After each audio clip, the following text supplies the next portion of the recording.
the 3rd of May, 2026, Sunday morning.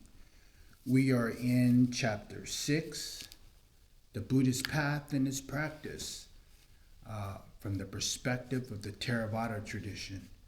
We're covering Theravada, Mahayana, and Vajrayana in common Buddhist texts, guidance, and insight from the Buddha.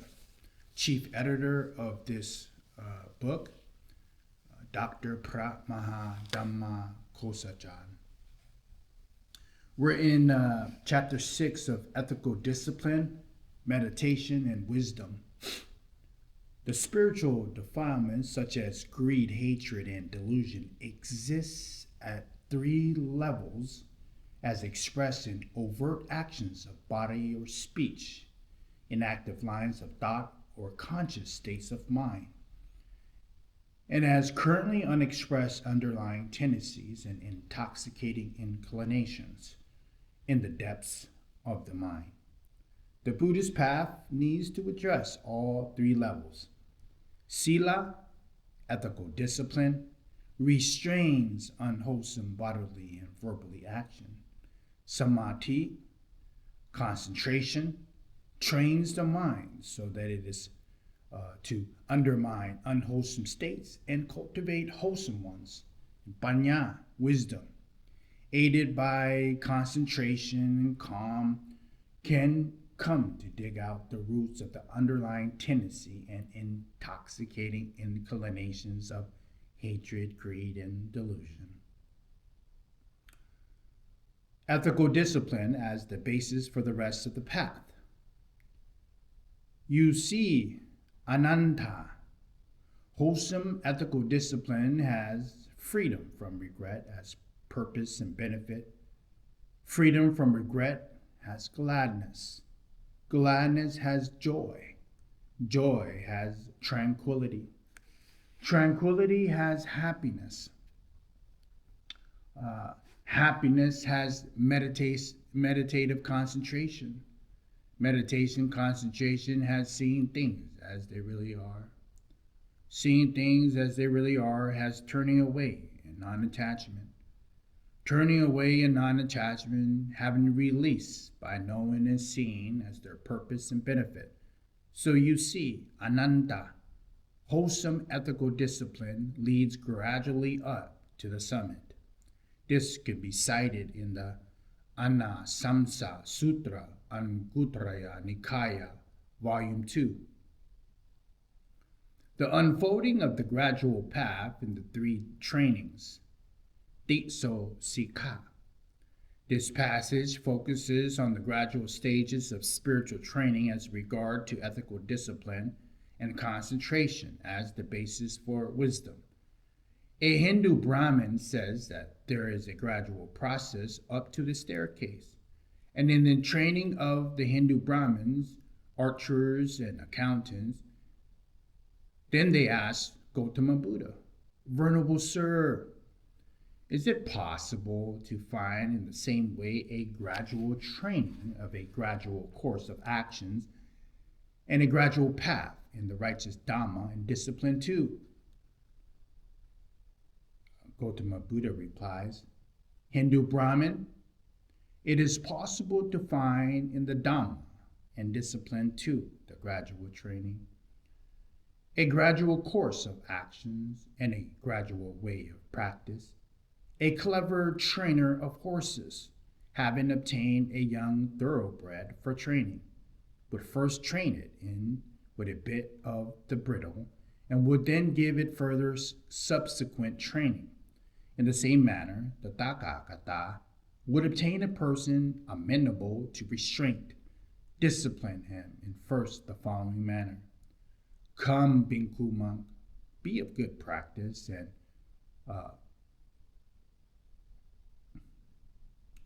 live observing the restraints of the code of the monastic rules, the Vinaya, being well-mannered and courageous, seeing fear in the slightest fault, observe the rules of conduct and train yourself in them. When the Bhikkhu monk fulfills this, the Tathagata trains him further. Come, Bhikkhu monk, Be guarded in your sense doors, ayatana. Having seen a form with the eye, do not grasp at its main or minor characteristics, since when one lives with the faculty of visions unrestrained, longing and displeasure, evil and unwholesome states flow in. Practice the restraint of it. Having heard a sound with the ear, smelled a scent with the nose, taste a flavor with the tongue, touched a tangible object with the body, and discern an idea with the mind, practice the restraint of these sense faculties. When the Bhikkhu monk fulfills this, the Tathagata trains him further. Come, Bhikkhu monk, be moderate in eating, having considered with proper reflection, partake of food, not for play, not for intoxication, not to look beautiful, nor for adornment, but the mere upkeep of the body and for its sustenance, to avoid infliction of injury on the body, and as an aid to living the holy life, thinking, I will ally with the earlier painful feelings of hunger, and do not give rise to new painful feelings from overeating. And let it be a vehicle for me for the faultless and comfortable living. Hindu Brahmin. When a Bhikkhu monk fulfills this, the Tathagata trains him further thus. Come, Bhikkhu monk, abide wakefully. During the day in the waking and the sitting posture, cleanse the mind of the obstructive states. In the first watch of the night, cleanse the mind of obstructive states. In the middle watch of the night, turn to the right and sleep and keep the lion's posture, placing one foot over the other, calling to mind with mindfulness and clear comprehension the sign for waking up. In the last watch of the night, in the walking and sitting posture, cleanse the mind of obstructive states. Hindu Brahmin. When the monk fulfills this, the Tathagata trains him further thus. Come, Bhikkhu monk, be endowed with mindfulness and clear comprehension. Act with clear comprehension when approaching and receding, looking on and looking about, bending and stretching, bearing your robes in bow, eating, drinking, biting and tasting, urinating and excreting. When going, standing, sitting, sleeping, and being awake, act with clear comprehension when talking and keeping silent. When the Bhikkhu monk feels this, the Tathagata trains him further thus. Come, Bhikkhu monk, resort to the secluded, dwell in the forest, the root of a tree, a mountain, a grotto, a rock cave, a charnel ground, a jungle resort, an open space, or a heap of leaves. The charnel ground, a jungle resort, an open space, or a heap of leaves. Having done so, when he has returned from his alms round, after the meal he sits, with his body erect and mindfulness established in front of him.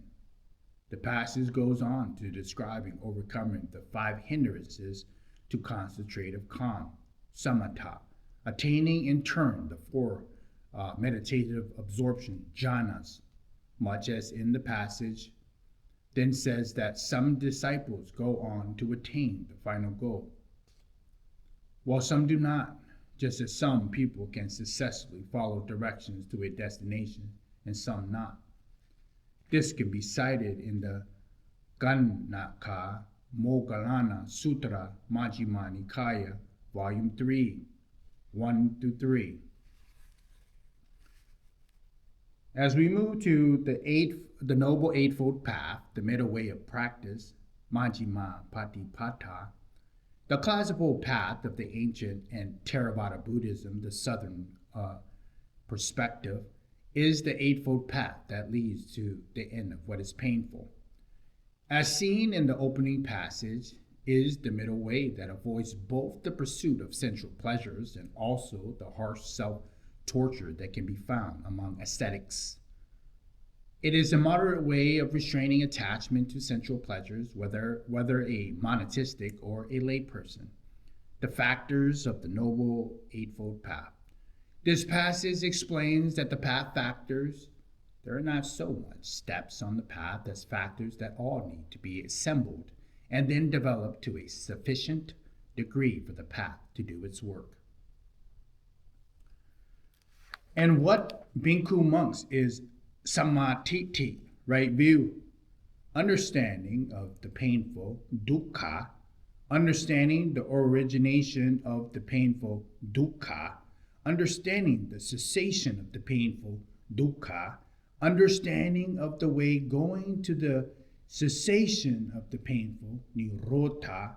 This, monks, is called samatiti. What is right resolve? Right resolve for renunciation, for freedom from ill will, from harmlessness. This is called right resolve. And what is called sammavaca, right speech?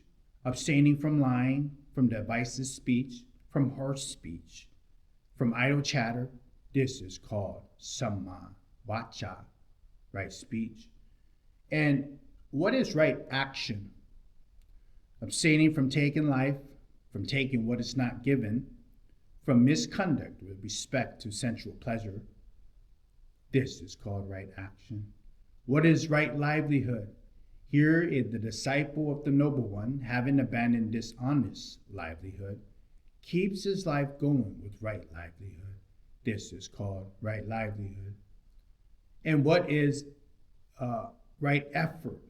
Here, a Bhikkhu monk generates desires, endeavors, arouses vigor, upholds and exerts his mind for the non-arising evil, unwholesome states that has not yet arisen, for the abandoning of evil, unwholesome states that have arisen, for the arising of wholesome states that have not yet arisen, and for the maintenance of non-confusion, increase, plenitude, development, and culmination of wholesome states that have arisen. This is called right effort. And what is right mindfulness?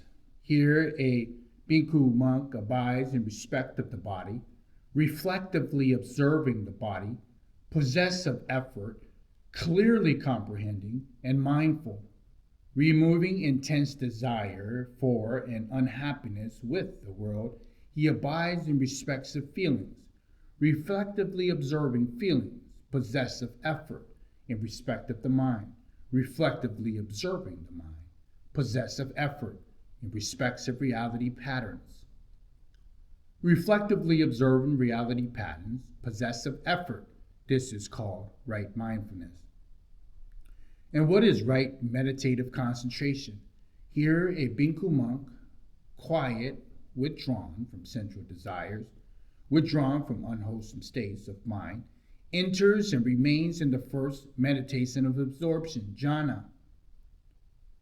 There follows a description of the four meditation of absorption jhana, on which we see this is called the truth of the noble ones.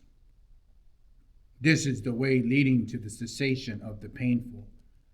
This can be cited in the Maha Satipatthana Sutra, Dika Nikaya, Volume 2, 311 to 313.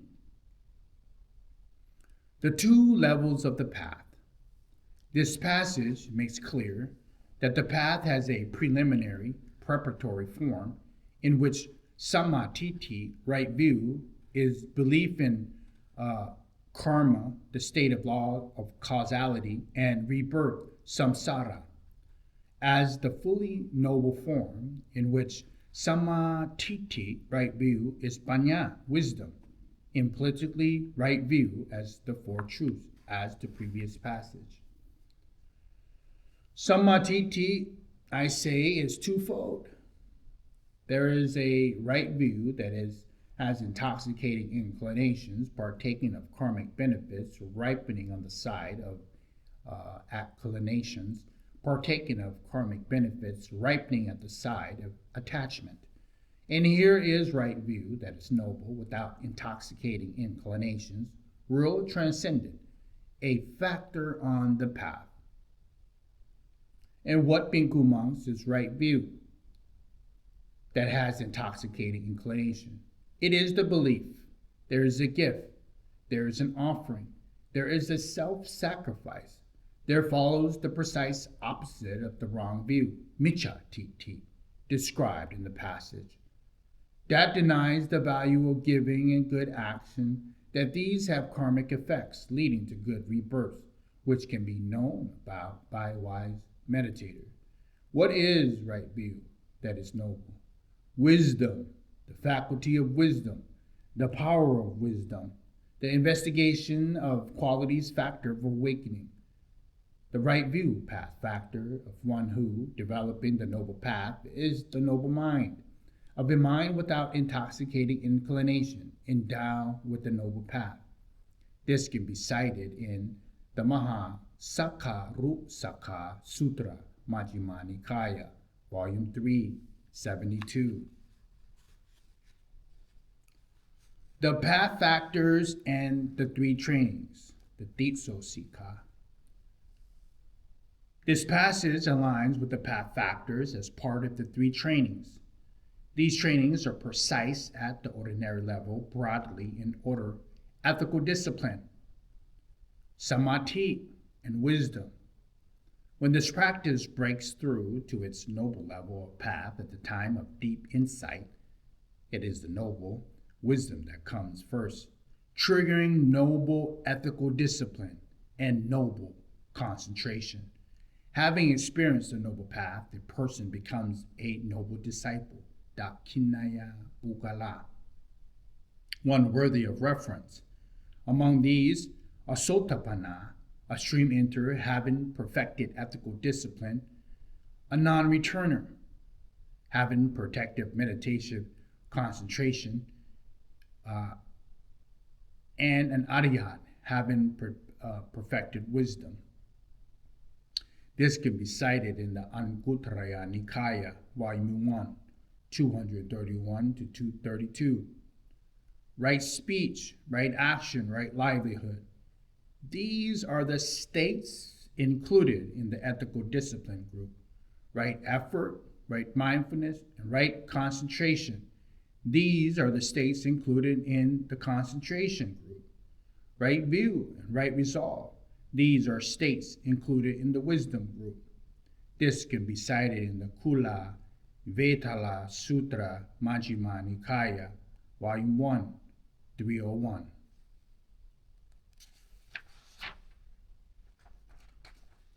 We end off there today from the perspective of the Theravada tradition on Chapter 6 on the Buddhist path and its practice. As we pick up on the next one in the Mahayana of Chapter 6 perspective of the Buddhist path and practice. Here on the top of the page, Common Buddhist Text, Guidance and Insight from the Buddha, Chief Editor Pra Maha Dhamma Kosajan.